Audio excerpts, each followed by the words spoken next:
자, 오늘 청와대에서 취임 100일 기자회견을 했는데요. 네. 우리 정상근 기자는 청와대 출입은 아니죠? 네, 청와대 출입은 아닙니다. 미디어 오늘은 취재해온 기자들을 취재하는 기관이죠? 네, 맞습니다. 간접 취재. 그렇죠. 거의 뭐 기자들 적중률이 좀 떨어지나요, 그럼? 적중률이요? 예. 뭘 예상했길래? 기사의 적중률. 아, 기사의 적중률이요? 예. 또 오히려 뭐 2차 취재를 하니까 뭐 비교 좀 높지 않은가? 네, 자부를 하고 있습니다. 노무현 대통령께서 그랬잖아요. 직접 취재는 하지 않고 다른 기사 쓴 거 받아 쓰고 앉아 있다고. 아, 저희는 받아 쓰진 않고요. 아, 취재를 해요? 네. 만약에 뭐 사회적 이슈가 있다 그러면 예. 그 취재를 한 기사를 취재를 하거나 네, 그렇습니다. 그 미디어 오늘 그 취재를 잘하잖아요, 또. 네. 내용이 좋고. 그런데 오늘 청와대 분위기는 어떻게 봤어요? 오늘 청와대 분위기 뭐 전례 없다기보다는 이전 정권과는 워낙 확연히 좀 다른 분위기에서 좀 진행이 됐던 것 같다라는 정도 평가가 나오더라고요. 일단 뭐 윤영찬 수석이 네, 말씀하셨듯이 뭐 사전에 뭐 질의응답 내용이 전혀 조율된 건 없었고, 네, 그래서 그 자리에서 뭐 순서 정도만 정해놓고, 네, 그 자리에서 손을 들고 직접 기자가 선택을 하면은 그 기자가 그때 바로 이제 질문을 하고 그 대통령은 사전에 정보가 없는 상태에서 거기에 대해서 답변하는 형식으로 좀 이루어져서 예. 네. 뭐 어떻게 보면은 좀 시간이 좀 더 길어진 측면도 있고 근데 또 다르게 보면은 대통령의 솔직한 생각을 좀 들을 수도 있던 그런 예. 시간이었던 것 같습니다. 그 전에 사전에 여론 그 질문지를 조율하고 이러는 게 좀 비정상 아니에요? 이를테면 네. 1933년도에 집권해서 45년까지 대통령직을 수행했던 루즈벨트 같은 경우는 네. 일주일에 2번씩 기자 간담회를 프리로 해서 네. 집권 내내 12년 동안 1000회 정도의 간담회 기자 회견을 하거든요. 네. 아무런 사전 준비도 없이. 그렇죠. 근데 우리 대통령들은 사전 준비했다라고 하는 게 대통령의 퀄리티나 컨텐츠가 떨어졌다. 이런 걸 스스로 자인한 거 아닌가요? 뭐 그렇게 볼 수 있죠. 일단 뭐 박근혜 전 대통령 같은 경우에는 뭐 일단 기자회견 자체를 안 했으니까요. 근데 기자들이 직접 사전 짜는 것도 못 읽었대잖아요. 네, 뭐 사전에 질문지를 조율을 했고, 근데 더 황당한 거는 그렇게 뭐 사전에 질문이 다 조율돼서 그게 밖으로 유출이 돼서 저희 미디어오늘이 그거를 취재해서 아마 기자회견에 이런 질문이 나올 것이다라는 보도까지 나왔는데, 근데 그럼에도 불구하고 연기를 하는 모습을 좀 보여줬었다는 거죠. 네. 뭐 다 정해져 있는데 누가 질문할지를 알고 있는데 예. 거기서 이제 질문할 사람 하면은 기자들이 또 손을 다 들고 거기 또 동의해서 그 연기를 같이 해줘요. 기자들이. 네, 거기서 이제 그래서 더욱더 네, 기자 사회에 대한 비판이 좀 심했었죠. 무슨 네, 이런 날. 모래기. 기레기. 네. 그런 얘기들도 많았었고요. 그런 걸 누가 한 명 기자들이 이거 지금 뭐 하는 겁니까? 네. 기자들 질문을 정확하게 받아야죠. 사전에 조율하고 짜고. 이거 뭐 하는 겁니까? 이렇게 한마디 누가 항의라도 안 했어요? 뭐 그런 항의를 할 수가 없는 게 이게 그 박근혜 정부 때만 해도 이게 출입처 시스템이 명확해서 그러니까 예. 출입 기자단이 있잖아요. 그러니까 출입 기자단에 소속이 되지 않거나 출입 기자단에서 징계를 받아서 쫓겨날 경우에는 그러니까 아예 질문 기회도 박탈돼 버리니까 네. 거기서 좀 뭐 내부에서는 불만이 있는 기자도 있었지만 어쩔 수 대놓고 없었죠. 항의를 하지 못했던 부분도 있었죠. 이택수 대표님, 네. 그 오바마 대통령도 그 정치 부장들 데려다 놓고 한 2시간 동안, 1시간 반 동안 네. 프리토킹 하면서 이 디스커션하고 이런 거에 대해서 아주 유명했었거든요. 그러면서 네. 정책도 듣고 자기 얘기도 하고 그리고 나에 대해서 부정적으로 기사를 쓰고 싶으면 써라. 네. 그랬더니 오히려 엠바고를 걸고 기사를 안 써줬다는 거 아니에요? 네네. 우리 대통령들은 이제 문재인 대통령이 처음 그거를 하는 건데 네. 이게 정상적이지 않나요? 정상화되고 있는 거죠. 예. 한미 정상회담이 기억이 나는데 오바마 전 대통령을 얘기하셔서 오바마 전 대통령 당시 오바마 대통령과 박근혜 대통령이 한미 정상회담 할 때 굉장히 자유롭지 못한 그 기자회견 예. 태도 때문에 많은 우리 국민들이 좀 실망하는 모습을 보였고 뭐라 물어보니까 박근혜 전 대통령이 뭐라 네. 그러셨죠? 잊어먹어. 네. 그 현장에서 그 예기치 않은 질문에 대한 답변은 전혀 못했던. 네. 그래서 뭐 소통 방식의 차이가 아니겠느냐라고 그냥 애써 좀 변하는 분들도 있었는데 최순실 사태가 터진 다음에 비로소 그게 아니었었구나라고 예. 또 실망을 굉장히 이제 크게 했었던 건데요. 이제 오늘 반대가 기자회견에 됐죠. 대한 평가는 좀 어떠세요?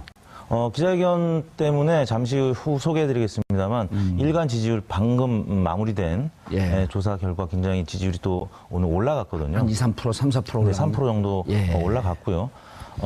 한미 정상회담 뭐 다시 이제 얘기를 하게 되면 지금은 또 상황이 바뀌어서 문재인 대통령 기자회견 굉장히 편하게 하는 그런 우리 지도자가 선출이 됐는데 미국은 또 반면에 트럼프는 지금 대언론 관계가 굉장히 안 좋죠. 그래서 계속 공격을 하더라고요, 네. 기자들을. 참 이게 안타까운 것이 그 한미 정상이 동시에 그렇게 좀 기자들과 허심탄회하게 토론할 수 있는 그런 무대가 언제 마련될지 모르겠는데 아무튼 다행스럽게 현 정부 들어서는 오늘 기자회견을 보면서 굉장히 오히려 기자들이 좀 긴장하는 모습을 보였고 대통령은 굉장히 마음을 열고 토론하는 모습 예. 굉장히 보기 좋았던 것 같습니다. 박시영 부대표님, 기자들이 영빈관에 초청된 건 처음이라 그러더라고요. 네, 그렇다고 예. 들었습니다. 춘추관에서 보통 하는데요. 춘추관에서 하고 이제 영빈관은 국회의원이나 이제 해외 사절, 네. 그다음 조금 이제 그다음 무슨 장관들 임명장 줄 때 그다음에 이번에 청와대 있었잖아요, 진짜. 네, 세월호 뭐 가족들 이렇게 만났을 때 이런 어떤 상징적인 의미로 많이 쓰이는 장소인데 오늘 저는 뭐 형식도 좀 굉장히 파격적이었지만 사실은 내용이 더 의미가 있었다라고 내용이? 보였어요. 왜냐하면 국정 현안에 대해서 막힘이 좀 없었잖아요. 본인이 어떤 주제가 나와도 소화가 가능하다는 걸 보여줬거든요. 그만큼 수석 보좌관회의부터 시작해서 어떤 계급장 띄고 토론하는 문화가 정착이 되다 보니까 대통령이 국정 현안을 조목조목 이해하고 있구나. 아주 디테일까지 다 꿰고 그런 있고. 어떤 신뢰를 좀 준 측면이 있다. 그렇게 보고요. 요즘에 보면 민선 단체장들도 이 소통의 장들을 주제 제한 없이 주민들하고 많이 갔습니다. 이미. 그 대통령이 당연히 그렇게 해야 하는 거라고 저는 보고요. 예. 우리 정치가 이제 좀 선진국 정치 문화를 좀 이제 따라가는 거 아니냐, 촛불 이제는. 때문에 무척 정치가 발전했죠. 발전된 것 같아요. 이제 정당만 좀 바뀌면 될 것 같습니다. 그러니까 청와대는 좀 바뀌는 것 같고, 정치 문화 자체가. 대통령이 좀 솔선수범해서. 정당이 아직은 조금 따라가지 못하고 있는데, 정당이 좀 빠르게 정치 문화를 좀 바꾸는데 일조했으면 좋겠습니다. 오늘 뭐 나온 내용 중에 좀 의미 있는 내용들은 없었나요? 기자회견. 오늘은 저는 눈에 띄었던 게, 이 정부의 시작은 예. 지난 그 촛불 광장에서 시작됐다는 걸 명확히 발언을 했고요. 지난 100일을 문재인 대통령이 이렇게 규정을 했습니다. 국가 운영의 물길을 바꾼 100일이었고, 물기를 바꾸나요? 그다음에 진정한 국민 주권을 시작하는 100일이었다. 그리고 국정 운영의 가장 큰 힘은 국민이다. 국민 주권에 대해서 새로운 시대가 개막되었음을 선언하는 그런 어떤 상징적인 표현들이 많이 담겨 있었습니다. 주권자로서 국민을 바라보기 시작했고 국민들도 스스로 본인들이 주권자임을 깨닫게 되는 시기가 아니었느냐 이렇게 예. 보시는 것 같아요. 알겠습니다. 이택수 대표님. 네. 여론조사 내용으로 넘어가야 될까요? 네. 예. 문재인 대통령 지지율이 저희 리얼미터 조사 오늘 주중 집계한 결과 71.2%로 지난주 대비 소폭 하락하긴 했습니다만 70% 초반을 유지했고요. 지금 오늘 연이어서 발표된 타 언론사 조사 결과들이 여러 곳 나왔는데 80%를 넘는 조사 결과들도 한 3곳 정도 눈에 띄었고요. 예. 지난주에 발표된 한국갤럽, 리얼미터, 또 한국리서치는 70%대 후반 또 초반 이렇게 나타나고 있는데요. 오늘 방금 마감된 저희 리얼미터 일간 조사에서 74.4%로 오늘 결과만 보면 어제 대비 한 3%포인트 예. 오른 수치를 보였습니다. 오늘 취임 100일 기자회견 하면서 많은 국민들이 또 관심도 갖고 또 좋게 평가했다는 얘기겠죠. 그리고 타 언론사에서 아무튼 여론조사가 80% 넘는 결과들이 발표가 되면서 일종의 밴드웨건 효과도 나타난 것 같습니다. 예. 박시영 대표님, 계속 70%가 넘는 고공행진, 특히 한반도의 아주 급격한 안보 위기, 네. 전쟁 일촉즉발의 상황에 가도 이 지지율이 떨어지지 않는, 네. 특히 이제 진보 진영의 대통령일 경우에는 안보 불안이라고 네. 하는 보수 진영의 비판과 공격이 계속 있었잖아요. 네네, 그렇죠. 그럼에도 불구하고 70%가 떨어지지 않아요. 리얼미터 조사를 보면은 이제 보수층에서 긍정평가가 40.9, 부정평가가 47.7로 부정평가 근소하게 높았습니다. 근데 뭐 이유가 여러 가지 있겠습니다만 안보에 대한 어떤 그 이슈들이 좀 부각을 했고 예. 야당이 그 최근에 발표한 뭐 문재인 케어 관련해서도 선신성 정책 아니냐 그런 어떤 공격이 좀 거셌고 또 계란파동 뭐 이런 것들이 좀 맞물리는 것 같은데 문제는 이런 것들이 보수층의 결집의 흐름은 나타나고 있지 않다는 거죠. 그러니까 한국당의 지지도 자체가 10% 내에서 계속 움직이고 있기 때문에 약간 이제 그 야당의 공세 그리고 안보에 대한 어떤 이슈가 부각되면서 잠시 보수층이 약간 이탈을 하고는 있습니다만 큰 흐름상 그 크게 이탈한 것 같지는 않고요. 아까 이제 전화조사에 비해서 ARS 조사가 조금 낮게 나오는 경향이 최근에 좀 보였는데 최근 이제 일간지나 그 공중파 방송에서는 80% 이상 다 높게 나왔습니다. 그래서 그 이유는 한마디로 얘기하면 정치 저관여층, 중도층이나 무응답층들 이런 예. 저관여층들의 응답률이 상대적으로 ARS보다는 전화조사도 높습니다. 그러니까 소극적인 지지자들, 그러니까 국정에 대해서 정치에 대해서 관심이 좀 덜한 분들 이런 분들이 두텁게 대통령에 대해서 호감을 나타내고 있다. 국정에 대해서 긍정적인 시각을 예. 갖고 있다. 이게 좀 확인됐다 볼 수 있을 것 같습니다. 예, 정 기자님. 네. 기자회견 그 연설, 모두 연설할 때 이런 얘기를 했어요. 국민의 마음 끝까지 지켜가겠다. 네. 여러분과 어려움과 위기 잘 극복할 수 있다고 자신한다. 이러면서 지금 이제 시작을 했는데 네. 향후 5년 동안 국정 운영에 대한 자신감까지 내비쳤어요. 아, 네, 그렇죠. 네. 뭐 질의응답 과정에서도 뭐 어떤 기자분이 그러니까 적폐청산을 하는데 이거를 어떤 단기적인 대책으로 어느 순간부터 해나갈 거냐라고 물어보니까 이거는 5년 내내 해야 되는 작업이다라고 말씀을 하시기도 하셨고요. 네, 그렇죠. 그런 거 보면은 30년 된 뿌리를 뭐 하루 이틀 사이에 어떻게 뽑겠어요? 네, 그렇습니다. 아무래도 뭐 친일파는 지금 100년의 역사를 살아오고 있고 네. 이완용의 재산이 여의도 7배라는데 그거 그렇습니다. 뺏으려면 어떻게 해요? 뭐 하루아침 뺏겠어요, 그거를? 뺏기 어렵죠. 그 과거 이제 노무현 정부 때도 뭐 친일 재산 환수 뭐 그런 일들이 좀 추진됐었는데 그럼 이완용 땅 후손의 땅을 지지하는 거예요? 뺏기 어렵다는 건? 뺏기 어렵다는 것과 뺏어야 된다는 거는 좀 다른 차원의 얘기죠. 뺏어야 네. 된다고 생각하는 거죠? 아무래도 좀 환수를 해야 되지 않을까 뭐 그렇게 환수나 생각- 뺏는 거나 거기서 거기에요. 네. 뭐 멋진 말을 쓰려고 그래, 벼랑 안에. 있어 보일까 봐요. 네, 근데 뭐 어쨌거나 뭐, 뺏어야겠죠? 네, 예. 뭐 그렇습니다. 그럼 뺏어야 된다면 뭐 환수를 해요. 환수는 본인이 하는 거고 뺏는 네. 것은 국민의 힘으로 뺏어오는 거고. 예. 그렇습니다. 근데 무슨 뭐, 얘기하다 그렇게 했죠? 예, 뭐였죠? 그러니까 뭐 지금 문재인 정부에 뭐 자신감이 있다는 건데 예. 뭐 아무래도 뭐 높은 지지율 적폐청산, 때문이지 않을까. 적폐청산. 네, 적폐청산 얘기도 있고요. 네, 뭐 처음에 문재인 대통령이 시작을 했을 때도 뭐 국민 성원들 덕분에 네, 이렇게 국정 운영이 혼란 없이 관리가 되고 있다, 뭐 이렇게 얘기를 하신 거 보면은 아무래도 이번 좀 개혁에 있어서 네, 예. 높은 지지율이 많이 도움이 되고 있는 것 같다라는 생각이 좀 듭니다. 역대 대통령 100일 지지율을 보면 김영삼 대통령이 제일 높아요. 83%. 네. 하나의 숙청, 금융실명제 네. 이런 등등이 컸겠죠 그때 당시에는. 그렇죠. 그 집권 후반기에는 이제 지지율이 좀 낮은 상태를 보였던 김영삼 전 6%. 대통령. 예. 근데 집권 초반 100일 당시의 지지율은 그래프에서 보시듯이 83%로 가장 높고요. 이명박 대통령은 21%예요? 그렇습니다. 왜냐하면 이제 미국산 쇠고기 촛불 시위가 광우병. 있었죠. 네.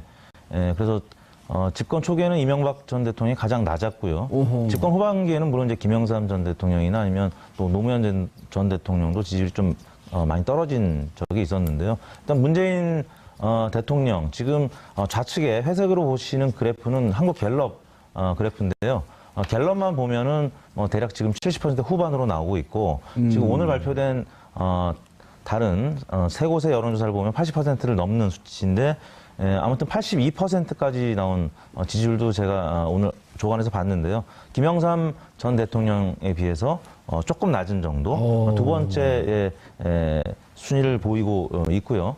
그런 여러 가지 이제 이유가 있을 텐데 저희가 이제 TBS 의뢰로 조사한 결과가 있습니다. 취임 100일 문재인 정부를 긍정평가한 이유 또 부정평가한 이유를 물었는데 부정평가 질문에서 하나도 없다라는 부정평가할 것이 없다라는 의견이 33.5%로 가장 높게 나타났습니다. 오, 완벽하다. 네, 단점이 없다. 이야. 네, 단점이 보이지 않는다라는 응답이 가장 많이 나왔는데요. 더불어민주당 지지층은 51.2%가 단점이 없다, 찾아볼 수가 없다라고 응답을 했고요. 자유한국당 지지층은 이제 31%가 선심성 정책 과다 의견이 많긴 했습니다만 그쪽 한국당 지지층에서도 6.5%는 단점을 찾을 수 없다 이렇게 응답을 했고요. 국민의당 지지층도 13.7%가 단점이 없다. 바른정당 지지층도 13.9%가 단점을 찾아볼 수가 없다. 이렇게 응답을 했습니다. 예. 그 다음으로는 이제 선심성 정책 과다. 민주당 지지층에서도 이 부분은 조금 13%로 전혀 없진 않았는데 아무튼 그 여러 가지 복지 정책과 관련된 예산의 문제는 모든 국민들이 조금 우려를 하고 있는 것으로 나타났고요. 긍정평가는 역시 서민, 약자 우선이라는 응답이 23%로 가장 높았는데요. 아까 그 박정우 대표님 말씀하셨지만 문재인 대통령이 세월호 가족들도 만났고 또 최근 들어서는 여러 가지 정책, 뭐 건강보험 강화 정책이라든지 부동산 대책, 예. 또 블라인드 채용 뭐 등등이 다 이제 서민 약자를 우선하는 그런 정책들이죠. 또 그다음에 그 세제 개편. 그렇습니다. 세제 개편도 상위 1% 구간. 네. 최저임금도. 네. 예. 그리고 이 탈권위 대통령이 참모들과 집권 초반에 커피잔을 들고 청와대를 산책하는 모습 등등 또 그 사저에서 이제 청와대를 옮기는 과정에서 주민들과 또 셀카도 찍고 또 김정숙 여사가 또 폭우 피해 지역 가서 직접 어려운 분들을 도와드리는 이런 모습들에 대해서 국민들이 많이 공감을 한 것 같습니다. 21.3%가 나왔고요. 그 다음에 이제 적폐청산과 관련된 응답이 18.5%로 뒤를 이었습니다. 이 지지도 관련해서 하나만 더 말씀드리면 오늘 이제 어제 오늘 발표된 것들 보면 YTN이 84.1% 나오고 중앙일보가 83.9, 문화일보가 83.8 이렇게 세 군데가 높게 나왔습니다. 예. 상대적으로. 그러니까 이제 김영삼 대통령이 83% 나왔으니까 대동소이한 수치입니다. 83, 84가 나왔으니까.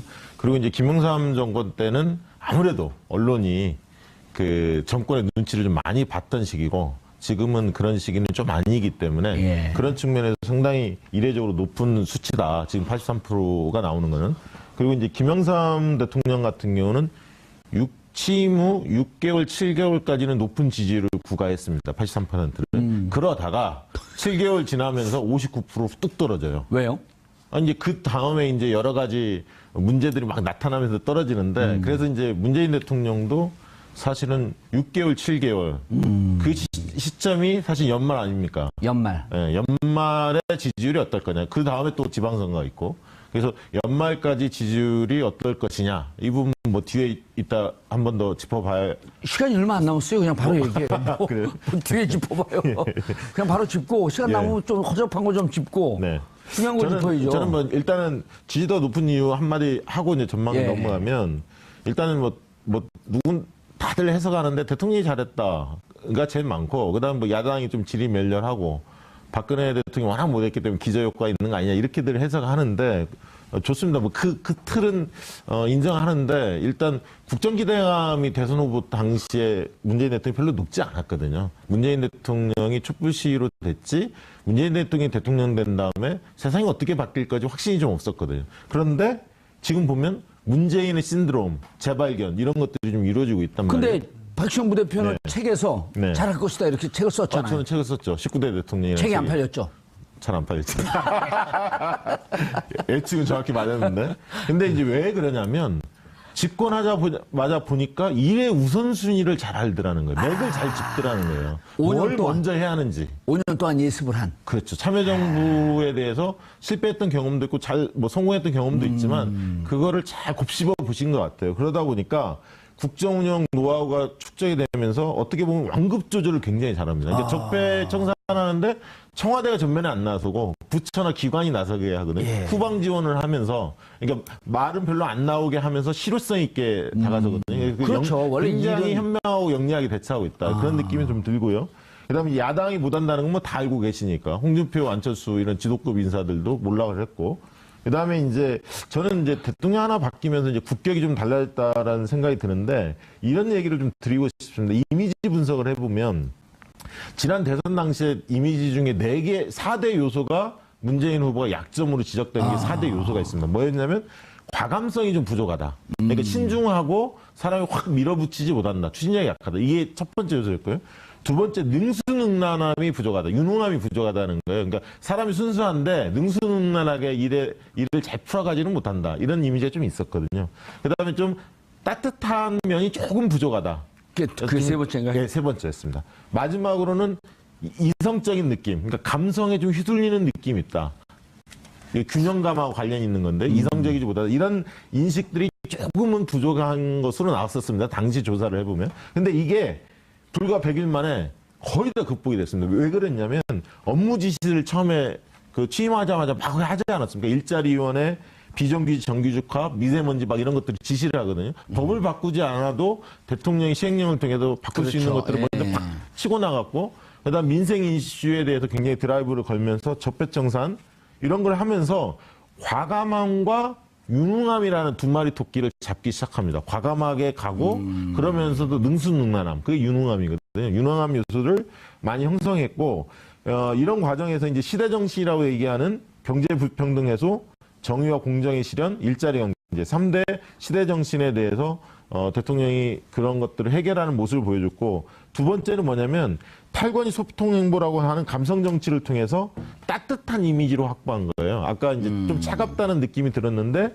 감성 정치를 하면서 따뜻함을 확보했고, 마지막으로 균형감, 이성적인 이미지는 외교 안보 문제와 인사를 다루면서 좀 균형감이 있다라는 느낌, 이성적이다는 느낌이 좋습니다. 그래서 저는 지금의 대통령 이미지는 아이디얼 타입이라고 하는 이상적인 이미지, 상에 상당히 대통령이 부합된 이미지로 나타나고 있다 때문에 당연히 지지도가 높을 수밖에 없는 거죠. 왜냐하면 임기 초반에는 대통령의 자세와 국정 스타일을 중시하거든요. 뭐 성과가 바로 나오는 시기 아니기 알겠습니다. 때문에 그렇기 때문에 지지도는 높을 수밖에 없는 거 아닌가 이렇게 생각이 듭니다. 이택수 대표님, 조사는 여기서 했는데 말은 저쪽에서 더 많이 해요. 오늘은 윈지. 오늘은 윈지 코리아가 뭐 컨설팅 또 우리나라의 최고의 회사다 보니까 둘이 서로 회사가 이렇게 아주 굉장히 쭉쭉 밀어주고 잘해주고. 땡겨주고 하는 관계예요? 네, 여론조사 리얼미터 제일 잘합니다. 그 여기서 여론조사 해갖고 쪽으로 던져주면 탁파닥. 아니 근데 의미가 있는 얘기네. 그 네 가지는 사람들이 다 이 불만이었었던 측면인데 네. 이게 집권하면서 극복이 되고 있다. 그러니까 그때 당시 지지하지 않거나 불안했던 사람들조차도 오히려 네. 반전의 매력을 느낀다. 그렇죠. 그 지난 대선 때 취약 지역이나 계층을 좀 본다면 대구 경북에서 지난 대선 때 문재인 대통령의 득표율이 대구가 21.8, 경북이 21.7, 방송 3사에서 출구조사 집계한 내용인데요. 20%대 초반밖에 대구 경북에서 득표를 못했는데 지금 그 지역에서 43% 정도의 지지도가 나오고 있거든요. 자유한국당의 이제 지역 기반인 대구 경북에서조차 40%가 넘고 있고요. 또 다른 연령대도 실제 득표율보다 훨씬 더 높은 지금 국정 수행 지도를 나타내고 있는데, 뭐 20대 같은 경우는 47%가 득표를 했는데 지금은 81.6%가 문재인 대통령이 잘한다고 응답을 하고 있고, 30대는 83.3%가 응답을 해서 실제 투표했던 것보다 한 20, 30%가 더 지금 높은 지지율이 20, 30대도 나오고 있고요. 그럼 지금 투표를 하면 75%에서 80% 득표하고 그게 나올 수 있죠. 홍준표는 한 5%하고. 예, 우리가 여론조사 할 때 그 충성도 질문을 던집니다. 그건 뭐냐면 지금 투표한다면 누구를 지금 찍겠냐? 투표한다면 누구를 찍겠습니까? 제 그 지지도라고 하는데 그 질문을 던져보면 대통령에 대한 어떤 충성도를 확인할 수 있죠. 만약에 오늘이 투표일이라면, 다시 대선을 치러서 오늘이 투표일이라면 다음 중 누구를 지지하시는지 물어봅니다. 제 허접한 상상력이 의미가 있었네요. 네, 의미 있습니다. 그러다 보니까 문재인 대통령 지지율이 워낙 높으니까 사드 배치 문제도 처음에는 찬성 의견이 50% 미만이었다가 지금은 문재인 대통령이 70%가 나와요. 추진하면 70%가 넘는. 그러니까 대통령 지지율이 지금 70%, 80% 안팎이기 때문에 문재인 대통령이 추진하는 어떤 정책도 국정 동력을 받아서 힘있게 추진해 나갈 수가 있는 거죠. 그런 저처럼 차원에서는 확고한 사람도 사드 배치 반대였었거든요. 네. 근데 전 지금도 반대예요. 네. 근데 대통령이 그 메시지를 참 잘 던지시는 것 같아요. 뭐냐면 화두를 계속 끌고 나가는 게 뭐냐. 국가의 역할이라는 게 도대체 뭐냐. 국가의 존재 이유가 뭐냐. 국가의 의무가 뭐냐. 계속 던지시거든요. 그러면서 국가가 잘못한 거에 대한 진솔하게 사과하면서 어루만져주거든요. 그러니까 굉장히 그러니까 국민의 기본권을 강조하고 국민이 주권자임을 강조하면서 국가라는 게 왜 존재하는 거냐, 정부가 무엇을 하려고 하는 거냐라는 근본적인 근원적인 얘기를 계속 던지시니까 힘이 있는 것 같아요. 어제 세월호 가족들을 모셔놓고 사과하는 대목은 아베 총리가 좀 봤었어야 되는 거예요. 뭐냐면 세월호 때 대통령 아니었었거든요. 그렇죠. 그리고 세월호 때 책임이 없었거든요. 네. 근데 지금 와갖고 세월호 때는 박근혜 대통령 책임이었고 전 사과할 의무가 없습니다. 그런데 이 책임 중에 가장 중요한 게 공직자는 연대 책임이 있단 말이에요. 조상이 잘못한 것도 연대 책임으로 인해서 그 국가를 구성하고 있는 후손이 사과해야 된다. 아베가 그런 거 보죠? 뭐 보고 있어요? 아빠가요? 예. 지지율이 낮아서 고민 많을 거예요. 스캔들이나 해갖고 딱 그냥 초등학교 부지나 몰래 살라 그러고. 아베에 대해서 오늘 영상 메시지 한번 보낼래? 아니, 싫습니다. 아베 무서워요? 아니, 일본에 또 우리가 여론조사 할 수도 있기 때문에. 아니 그런데 재밌는 분석이에요. 근데 이제 그러다 보면 아까 이제 청와대 5년 경험 이런 게 지금 대통령직을 수행하는데 무척 장점이었다. 그러면은 다음에 대통령 후보도 이제는 청와대 경험 있는 사람들이 하는 것이 맞다. 임종석, 조국, 네. 전병헌 이런 사람들이 이제 대통령 하는 건가요? 전제 조건은 이제 문재인 정부가 예. 5년 동안 계속 좋은 성적을 가져가고 집권 5년 차 때는 대부분 뭐 30% 혹은 20%대로 지지율이 떨어지는데 예.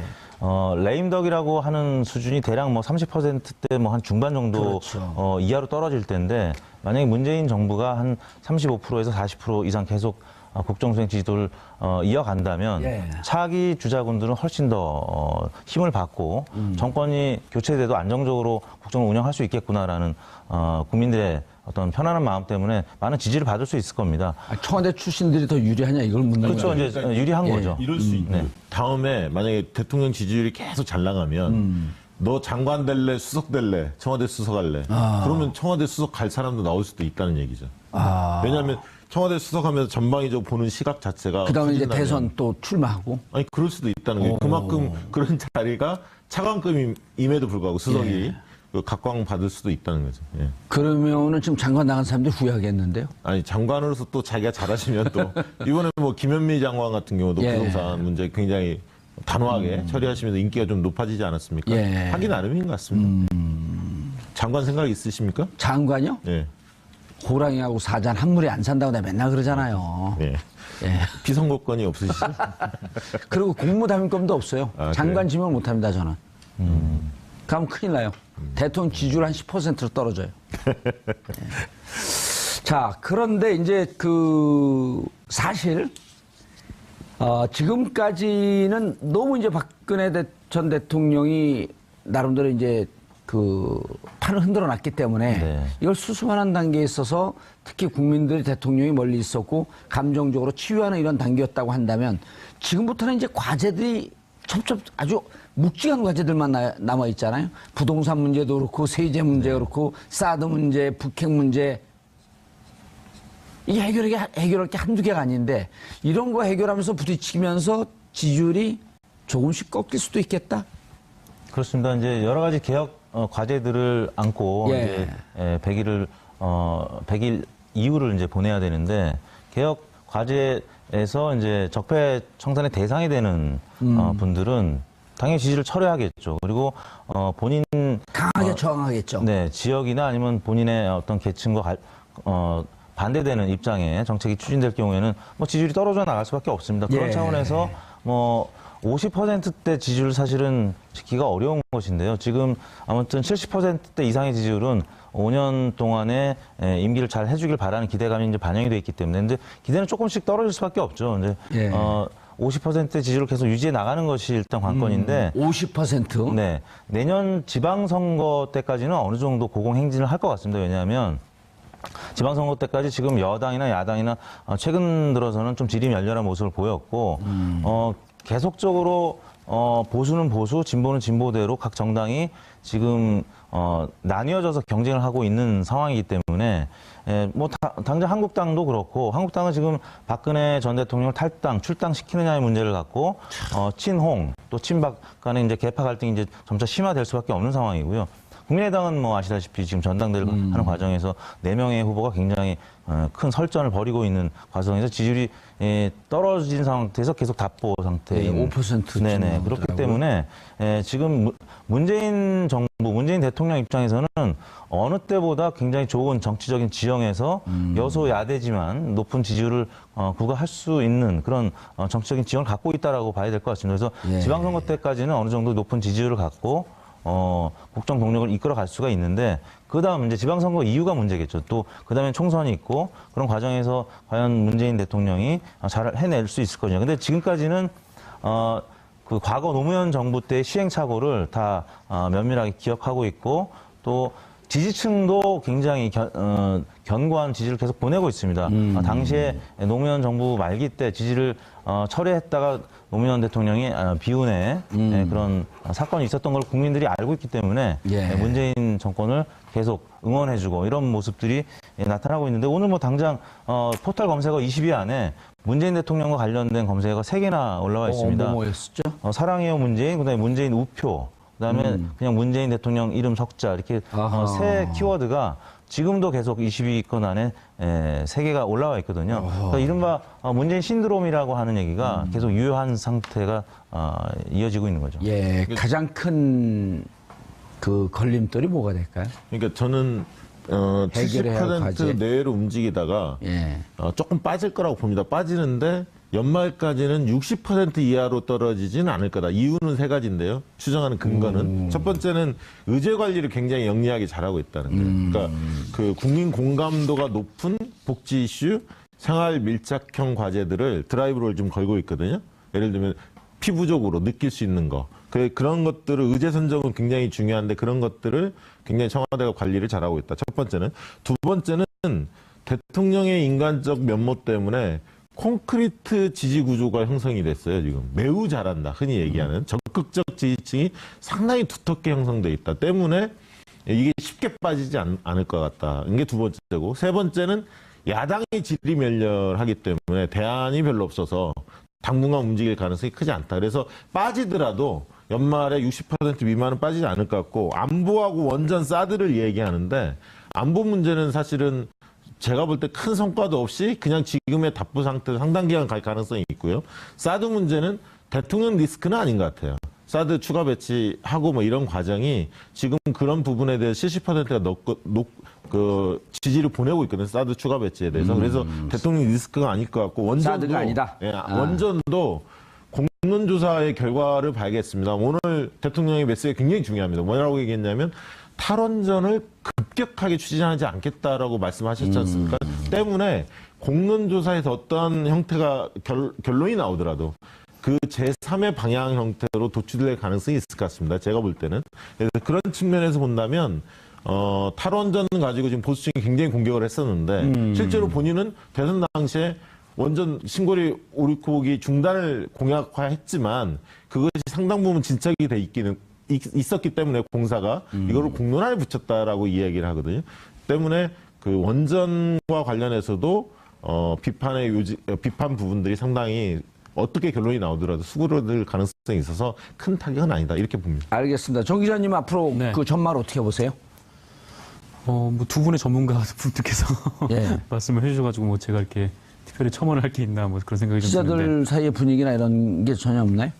뭐 기자들 사이에서는 뭐 일단 뭐 어떤 기자냐에 따라서 좀 많이 다르겠죠. 아무래도 뭐 보수 언론이라고 지칭되는 쪽에서 보는 시각하고 그다음에 또 뭐 진보 언론이라고 지칭되는 쪽에서 보는 시각하고 좀 많이 다르기 때문에 네, 뭐 어쨌거나 좀 보수 언론에서는 계속 아까 좀 말씀하셨듯이 뭔가 이게 뭐 문재인 정부의 약점고리가 될 것 같다라는 뭐 안보라든지 뭐 사드 뭐 원전 이 부분을 계속해서 좀 자극을 하고 있는 거고 네. 뭐 진보 쪽이라는 언론에서는 또 이 부분에 또 좀 전혀 다른 얘기를 또 하고 있는 거고 예. 그렇기 때문에 뭐 어떻게 뭐 기자 세계에서 뭐 통틀어서 좀 이렇게 전망하고 있다라고 보기에는 좀 어려울 것 같습니다. 알겠습니다. 자, 문재인 대통령 출범 100일을 맞이했습니다. 진영을 떠나서 전체적으로 70% 중반대의 지지율을 100일 동안 유지하고 있습니다. 앞으로 지지율이 떨어질 것이냐 아니면 계속 유지할 것이냐 라는 문제도 중요하지만 어떻게 국민들이 단합되고 합의된 마음으로 위기에 처한 경제, 안보, 사회 이런 문제를 함께 해결해 나가서 정말 사람답게 살 수 있는 세상을 차근히 만들어 나갈 것인가. 그리고 그 선장으로서 문재인 대통령의 역할을 잘할 것이냐 하는 것에 대한 관심이 더 높을 것 같습니다. 할 경우에는 아예 질문 기회도 박탈돼 버리니까 네. 거기서 좀 뭐 내부에서는 불만이 있는 기자도 있었지만 어쩔 수 대놓고 없었죠. 항의를 하지 못했던 부분도 있었죠. 이택수 대표님, 네. 그 오바마 대통령도 그 정치 부장들 데려다 놓고 한 2시간 동안, 1시간 반 동안 네. 프리토킹 하면서 이 디스커션하고 이런 거에 대해서 아주 유명했었거든요. 그러면서 네. 정책도 듣고 자기 얘기도 하고, 그리고 나에 대해서 부정적으로 기사를 쓰고 싶으면 써라. 네. 그랬더니 오히려 엠바고를 걸고 기사를 안 써줬다는 거 아니에요? 네네. 우리 대통령들은 이제 문재인 대통령이 처음 그걸 하는 건데, 네. 이게 정상적이지 않나요? 정상화되고 있는 거죠. 예. 뭐 한미 정상회담이 기억이 나는데 오바마 전 대통령을 얘기하셔서 오바마 전 대통령 당시 오바마 대통령과 박근혜 대통령이 한미 정상회담 할 때 굉장히 자유롭지 못한 그 기자회견 예. 태도 때문에 많은 우리 국민들이 좀 실망하는 모습을 보였고 뭐라 물어보니까 박근혜 전 대통령이 뭐라 네. 그러셨죠? 잊어먹어. 네. 그 현장에서 그 예기치 않은 질문에 대한 답변은 전혀 못했던. 네. 그래서 뭐 소통 방식의 차이가 아니겠느냐라고 그냥 애써 좀 변호하는 분들도 있었는데 최순실 사태가 터진 다음에 비로소 그게 아니었었구나라고 예. 또 실망을 굉장히 이제 크게 했었던 건데요. 이제 오늘 반대가 기자회견에 됐죠. 대한 평가는 좀 어떠세요? 기자회견 때문에 잠시 후 소개해드리겠습니다만 일간 지지율 방금 마무리된 예. 조사 결과 굉장히 지지율이 또 오늘 올라갔거든요. 한 2, 3%, 3, 4% 네, 3% 정도 예. 올라갔고요. 한미 정상회담 뭐 다시 이제 얘기를 하게 되면 지금은 또 상황이 바뀌어서 문재인 대통령 기자회견 굉장히 편하게 하는 그런 우리 지도자가 선출이 됐는데 미국은 또 반면에 트럼프는 지금 대언론 관계가 굉장히 안 좋죠. 그래서 계속 공격을 하더라고요, 네. 기자들을. 참 이게 안타까운 것이 그 한미 정상이 동시에 그렇게 좀 기자들과 허심탄회하게 토론할 수 있는 그런 무대가 언제 마련이 될지 모르겠는데 아무튼 다행스럽게 현 정부 들어서는 오늘 기자회견을 보면서 굉장히 오히려 기자들이 좀 긴장하는 모습을 보였고 대통령은 굉장히 마음을 열고 토론하는 모습 예. 굉장히 보기 좋았던 것 같습니다. 박시영 부대표님, 기자들이 영빈관에 초청된 건 처음이라 그러더라고요. 네, 그렇다고 예. 들었습니다. 춘추관에 보통 하는데요. 춘추관에서 하고 이제 영빈관은 국회의원이나 이제 해외 사절, 네. 그다음 조금 이제 그다음 무슨 장관들 임명장 줄 때 그다음에 이번에 청와대 있었잖아요, 진짜. 네, 세월호 뭐 가족들 이렇게 예. 만났을 때 이런 어떤 상징적인 의미로 많이 쓰이는 장소인데 오늘 저는 뭐 형식도 좀 굉장히 파격적이었지만 사실은 내용이 더 의미가 있었다라고 내용이? 보였어요. 왜냐하면 예. 국정 현안에 대해서 막힘이 좀 없었잖아요. 본인이 어떤 주제가 나와도 소화가 가능하다는 걸 보여줬거든요. 그만큼 수석 보좌관회의부터 시작해서 어떤 계급장 띄고 토론하는 문화가 정착이 되다 보니까 대통령이 국정 현안을 조목조목 이해하고 있구나. 아주 디테일까지 다 꿰고 그런 있고. 어떤 신뢰를 좀 준 측면이 있다. 그렇게 보고요. 요즘에 보면 민선 단체장들도 이 소통의 장들을 주제 제한 없이 주민들하고 많이 갔습니다. 이미. 그 대통령 자, 오늘 청와대에서 취임 100일 기자회견을 했는데요. 네. 우리 정상근 기자는 청와대 출입은 아니죠. 네, 청와대 출입은 아닙니다. 미디어 오늘은 취재해온 기자들을 취재하는 기관이죠. 네, 맞습니다. 간접 취재. 그렇죠. 거의 뭐 기자들 적중률이 좀 떨어지나요, 그럼? 적중률이요? 예. 뭘 예상했길래? 기사의 적중률. 기사의 적중률이요? 예. 또 오히려 뭐 2차 취재를 하니까 뭐 비교 좀 높지 않은가 네, 자부를 하고 있습니다. 노무현 대통령께서 그랬잖아요. 직접 취재는 하지 않고 다른 기사 쓴 거 받아 쓰고 앉아 있다고. 저희는 받아 쓰진 않고요. 취재를 해요? 네. 만약에 뭐 사회적 이슈가 있다 그러면 예. 그 취재를 한 기사를 취재를 하거나 네, 그렇습니다. 그 미디어 오늘 그 취재를 잘하잖아요, 또. 네. 내용이 좋고. 그런데 오늘 청와대 분위기는 어떻게 봤어요? 오늘 청와대 분위기 뭐 전례 없다기보다는 이전 정권과는 워낙 확연히 좀 다른 분위기에서 좀 진행이 됐던 것 예. 같다라는 그런 평가가 나오더라고요. 일단 뭐 윤영찬 수석이 네, 말씀하셨듯이 뭐 사전에 뭐 질의응답 내용이 전혀 조율된 건 없었고, 네, 그래서 그 자리에서 뭐 순서 정도만 정해놓고, 네, 그 자리에서 손을 들고 직접 기자가 선택을 하면은 그 기자가 그때 바로 이제 질문을 하고 그 대통령은 사전에 정보가 없는 상태에서 거기에 대해서 답변하는 형식으로 좀 이루어져서 예. 네. 뭐 어떻게 보면은 좀 시간이 좀 더 길어진 측면도 있고 근데 또 다르게 보면은 대통령의 솔직한 생각을 좀 들을 수도 있던 그런 예. 시간이었던 것 같습니다. 그 전에 사전에 여론 그 질문지를 조율하고 이러는 게 좀 비정상 아니에요? 이를테면 네. 1933년도에 집권해서 45년까지 대통령직을 수행했던 루즈벨트 같은 경우는 네. 일주일에 2번씩 기자 간담회를 프리로 해서 네. 집권 내내 12년 동안 1000회 정도의 기자 간담회 기자 회견을 하거든요. 네. 아무런 사전 준비도 없이. 그렇죠. 근데 우리 대통령들은 사전 준비했다라고 하는 게 대통령의 퀄리티나 컨텐츠가 떨어졌다. 이런 걸 스스로 자인한 거 아닌가요? 뭐 그렇게 볼 수 있죠. 일단 뭐 박근혜 전 대통령 같은 경우에는 뭐 일단 기자회견 자체를 안 했으니까요. 근데 기자들이 직접 사전 짜는 것도 못 읽었대잖아요. 네, 뭐 사전에 질문지를 조율을 했고, 근데 더 황당한 거는 그렇게 뭐 사전에 질문이 다 조율이 돼서 그게 밖으로 유출이 돼서 저희 미디어오늘이 그거를 취재해서 아마 기자회견에 이런 질문이 나올 것이다라는 보도까지 나왔는데, 근데 그럼에도 불구하고 연기를 하는 모습을 좀 보여줬었다는 거죠. 네. 뭐 다 정해져 있는데 누가 질문할지를 알고 있는데 예. 거기서 이제 질문할 사람 하면은 기자들이 또 손을 다 들고 거기 또 동의해서 그 연기를 같이 해줘요. 기자들이. 네, 거기서 이제 그래서 더욱더 네, 기자 사회에 대한 비판이 좀 심했었죠. 무슨 네, 이런 날. 모래기. 기레기. 네. 그런 얘기들도 많았었고요. 그런 걸 누가 한 명 기자들이 이거 지금 뭐 하는 겁니까? 네. 기자들 질문을 정확하게 받아야죠. 사전에 조율하고 짜고. 이거 뭐 하는 겁니까? 이렇게 한마디 누가 항의라도 안 했어요? 뭐 그런 항의를 할 수가 없는 게 이게 그 박근혜 정부 때만 해도 이게 출입처 시스템이 명확해서 그러니까 예. 출입 기자단이 있잖아요. 그러니까 출입 기자단에 소속이 되지 않거나 출입 기자단에서 징계를 받아서 쫓겨날 한국당의 지지도 자체가 10% 내에서 계속 움직이고 있기 때문에 약간 이제 그 야당의 공세 그리고 안보에 대한 어떤 이슈가 부각되면서 잠시 보수층이 약간 이탈을 하고는 있습니다만 큰 흐름상 크게 이탈한 것 같지는 않고요. 아까 이제 전화조사에 비해서 ARS 조사가 조금 낮게 나오는 경향이 최근에 좀 보였는데 최근 이제 일간지나 그 공중파 방송에서는 80% 이상 다 높게 나왔습니다. 그래서 그 이유는 한마디로 얘기하면 정치 저관여층, 중도층이나 무응답층들 이런 예. 저관여층들의 응답률이 상대적으로 ARS보다는 전화조사도 높습니다. 그러니까 소극적인 지지자들, 그러니까 국정에 대해서 정치에 대해서 관심이 좀 덜한 분들, 이런 분들이 두텁게 대통령에 대해서 호감을 나타내고 있다. 국정에 대해서 긍정적인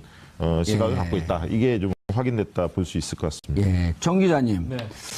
기자회견 그 연설, 모두 연설할 때 이런 얘기를 했어요. 국민의 마음 끝까지 지켜가겠다. 네. 여러분과 어려움과 위기 잘 극복할 수 있다고 자신한다. 이러면서 지금 이제 시작을 했는데 네. 향후 5년 동안 국정 운영에 대한 자신감까지 내비쳤어요. 아, 네, 그렇죠. 네. 뭐 질의응답 과정에서도 뭐 어떤 기자분이 그러니까 적폐청산을 하는데 이거를 어떤 단기적인 대책으로 어느 순간부터 해나갈 거냐라고 물어보니까 이거는 5년 내내 해야 되는 작업이다라고 말씀을 하시기도 하셨고요. 네, 그렇죠. 그런 거 보면은 30년 된 뿌리를 뭐 하루 이틀 사이에 어떻게 뽑겠어요? 네, 그렇습니다. 아무래도 뭐 친일파는 지금 100년의 역사를 살아오고 있고 네. 이완용의 재산이 여의도 7배라는데 그거 그렇습니다. 뺏으려면 어떻게 해요? 하루아침 뺏겠어요, 그거를? 뺏기 어렵죠. 그 과거 이제 노무현 정부 때도 뭐 친일 재산 환수 뭐 그런 일들이 좀 추진됐었는데 그럼 이완용 땅 후손의 땅을 지지하는 거예요? 뺏기 어렵다는 건? 뺏기 어렵다는 것과 뺏어야 된다는 거는 좀 다른 차원의 얘기죠. 뺏어야 네. 된다고 생각하는 거죠? 아무래도 좀 환수를 해야 되지 않을까 뭐 그렇게 환수나 생각- 뺏는 거나 거기서 거기에요. 네. 멋진 말을 쓰려고 그래, 벼랑 안에. 있어 보일까 봐요. 네, 근데 뭐 어쨌거나 뭐- 뺏어야겠죠? 네, 예. 뭐 그렇습니다. 그 뺏어야 된다 그러면 환수를 해요. 환수는 본인이 하는 거고 뺏는 네. 것은 국민의힘으로 뺏어오는 거고. 예. 그렇습니다. 근데 무슨 뭐- 얘기하다 그렇게 했죠? 아, 예. 뭐였죠? 그러니까 뭐 지금 문재인 정부에 뭐 자신감이 있다는 건데 예. 뭐 아무래도 뭐 높은 지지율 적폐청산, 때문이 적폐청산. 아닐까. 네. 네. 적폐청산 얘기도 있고요. 네. 뭐 처음에 문재인 대통령이 시작을 했을 때도 뭐 국민 성원들 덕분에 네, 이렇게 국정 운영이 혼란 없이 관리가 되고 있다 뭐 이렇게 얘기를 하신 거 보면은 아무래도 이번 좀 개혁에 있어서 네, 예. 높은 지지율이 많이 도움이 되고 있는 것 같다라는 생각이 좀 듭니다. 역대 대통령 100일 지지율을 보면 김영삼 대통령이 제일 높아요. 83%. 네. 하나의 숙청, 금융실명제 네. 이런 등등이 컸겠죠 그때 당시에는. 그렇죠. 집권 후반기에는 이제 지지율이 좀 낮은 상태를 보였던 김영삼 전 6%. 대통령. 예. 근데 집권 초반 100일 당시의 지지율은 그래프에서 보시듯이 83%로 가장 높고요. 당연히 그렇게 해야 하는 거라고 저는 보고요. 예. 우리 정치가 이제 좀 선진국 정치 문화를 좀 이제 따라가는 거 아니냐. 촛불 이제는 때문에 무척 정치가 발전했죠. 발전된 것 같아요. 이제 정당만 좀 바뀌면 될 것 같습니다. 그러니까 청와대는 좀 바뀌는 것 같고 정치 문화 자체가 대통령이 좀 솔선수범해서 정당이 아직은 조금 따라가지 못하고 있는데 정당이 좀 빠르게 정치 문화를 좀 바꾸는데 일조했으면 좋겠습니다.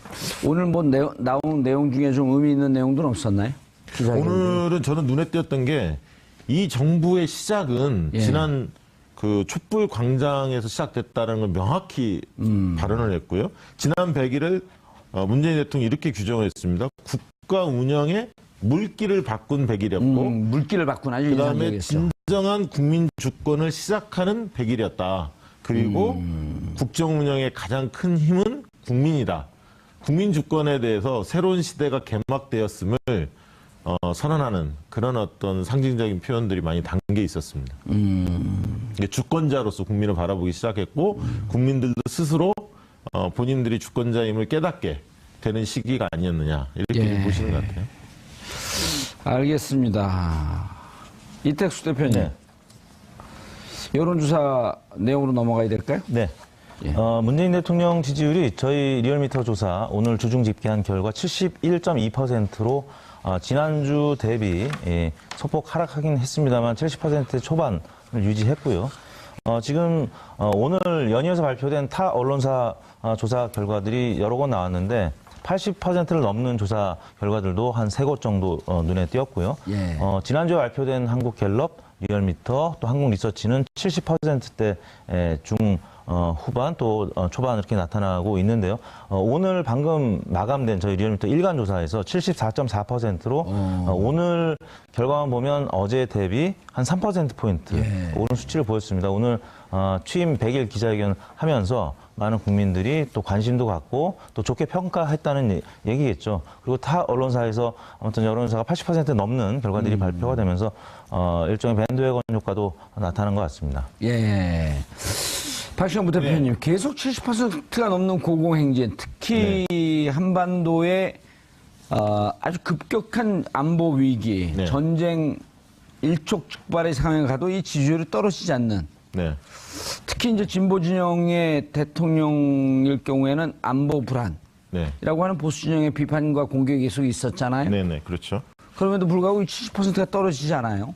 리얼미터 조사를 보면은 이제 보수층에서 긍정평가가 40.9, 부정평가가 47.7로 부정평가 근소하게 높았습니다. 근데 뭐 이유가 여러 가지 있겠습니다만 안보에 대한 어떤 그 이슈들이 좀 부각을 했고 예. 야당이 그 최근에 발표한 뭐 문재인 케어 관련해서도 선신성 정책 아니냐 그런 어떤 공격이 좀 거셌고 또 계란 파동 뭐 이런 것들이 좀 맞물리는 것 같은데 문제는 이런 것들이 보수층의 결집의 흐름은 나타나고 있지 않다는 거죠. 그러니까 홍박 대통령은 21%예요? 그렇습니다. 왜냐하면 이제 미국산 쇠고기 촛불 시위가 광우병. 있었죠. 네. 그래서 집권 초기에는 이명박 전 대통령이 가장 낮았고요. 오호. 집권 후반기에는 물론 이제 김영삼 전 대통령이나 아니면 또 노무현 전 대통령도 지지율이 좀 많이 떨어진 적이 있었는데요. 일단 문재인 대통령 지금 좌측에 회색으로 보시는 그래프는 한국갤럽 그래프인데요. 갤럽만 보면은 대략 지금 70% 후반으로 나오고 있고 지금 오늘 발표된 다른 세 곳의 여론조사를 보면 80%를 넘는 수치인데 아무튼 82%까지 나온 지지율도 제가 오늘 조간에서 봤는데요. 김영삼 전 대통령에 비해서 조금 낮은 정도 두 번째 순위를 보이고 있고요. 그런 여러 가지 이제 이유가 있을 텐데 저희가 이제 TBS 의뢰로 조사한 결과가 있습니다. 취임 100일 문재인 정부를 긍정평가한 이유 또 부정평가한 이유를 물었는데 부정평가 질문에서 하나도 없다라는 부정평가할 것이 없다라는 의견이 33.5%로 가장 높게 나타났습니다. 오, 완벽하다. 네, 단점이 없다. 이야. 네, 단점이 보이지 않는다라는 응답이 가장 많이 나왔는데요. 더불어민주당 지지층은 51.2%가 단점이 없다, 찾아볼 수가 없다라고 응답을 했고요. 자유한국당 지지층은 이제 31%가 선심성 정책 과다 의견이 많긴 했습니다만 그쪽 한국당 지지층에서도 6.5%는 단점을 찾을 수 없다 이렇게 응답을 했고요. 국민의당 지지층도 13.7%가 단점이 없다. 바른정당 지지층도 13.9%가 단점을 찾아볼 수가 없다 이렇게 응답을 했습니다. 예. 그 다음으로는 이제 선심성 정책 과다. 민주당 지지층에서도 이 부분은 조금 13%로 전혀 없진 않았는데 아무튼 그 여러 가지 복지 정책과 관련된 예산의 문제는 모든 국민들이 조금 우려를 하고 있는 것으로 나타났고요. 긍정평가는 역시 서민, 약자 우선이라는 응답이 23%로 가장 높았는데요. 아까 그 박정우 대표님 말씀하셨지만 문재인 대통령이 세월호 가족들도 만났고 또 최근 들어서는 여러 가지 정책, 뭐 건강보험 강화 정책이라든지 부동산 대책, 예. 또 블라인드 채용 뭐 등등이 다 이제 서민 약자를 우선하는 그런 정책들이죠. 또 그다음에 그 세제 개편. 그렇습니다. 세제 개편도 상위 1% 구간. 네. 최저임금도 그렇고. 네. 예. 그리고 이 탈권위 대통령이 참모들과 집권 초반에 커피잔을 들고 청와대를 산책하는 모습 등등 또 그 사저에서 이제 청와대를 옮기는 과정에서 주민들과 또 셀카도 찍고 또 김정숙 여사가 또 폭우 피해 지역 가서 직접 어려운 분들을 도와드리는 이런 모습들에 대해서 국민들이 많이 공감을 한 것 같습니다. 21.3%가 나왔고요. 그 다음에 이제 적폐청산과 관련된 응답이 18.5%로 뒤를 이었습니다. 이 지지도 관련해서 하나만 더 말씀드리면 오늘 이제 오늘 발표된 것들 보면 YTN이 84.1% 나오고 중앙일보가 83.9, 문화일보가 83.8 이렇게 세 군데가 높게 나왔습니다. 예. 상대적으로.